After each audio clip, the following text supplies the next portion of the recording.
చీచ్చ నమస్తేనే. విషయం ఏందంటే నా కారు, మా బాబా కారు 2 కార్లయితే రిపేర్ అయితే అయింది. నా కార్‌కి ఏమైందంటే కార్ స్టార్ట్ చేసిన తర్వాత ఇట్లా సిగ్నల్ మధ్యలో ఆపుతాం గదా! అప్పుడు ఆపిన తర్వాత కార్ అనేది ఆటోమేటిక్ బంద్ అయితుంది. అది ఎందుకు బంద్ అయితుందంటే ఇంజిన్‌ల కచరా అనేది వచ్చిందట. కచరా వస్తే దాన్ని క్లీన్ చేపియడానికైతే నేనైతే గ్యారేజ్‌కైతే వచ్చాను. తనైతే క్లీన్ అయితే చేసిండు. క్లీన్ చేసిన తర్వాత నేను స్టార్ట్ చేసి చూపిస్తాను చూడండి. దీనికెంత మనీ అయింది? ఏంది? నేనెక్కడ ఉన్నానంటే ఇప్పుడు సనయ్య గ్యారేజ్‌లో అయితే ఉన్నాను. అక్కడ లోపల మొత్తం డస్ట్ అయితే పోయింది. తనైతే మంచిగా క్లీన్ జేసి దీనికి క్లీన్ చేసుడు మాత్రం తక్కువ టైం గానీ దీన్ని ఓపెన్ చేసుడు దీనికైతే లాకులు చాలా ఉంటాయి. కొత్త మోడల్ కార్ కాబట్టి లాకులు అనేది చాలా ఉన్నాయి దీనికైతే. దానికి ఇప్పడానికి 3 అవర్స్ టైం పట్టింది.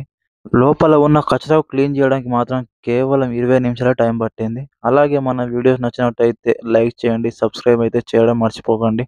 ఇలాంటి మంచి వీడియోలు అయితే తీస్తూ ఉంటాను. సబ్స్క్రైబ్ చేయి మచ్చా.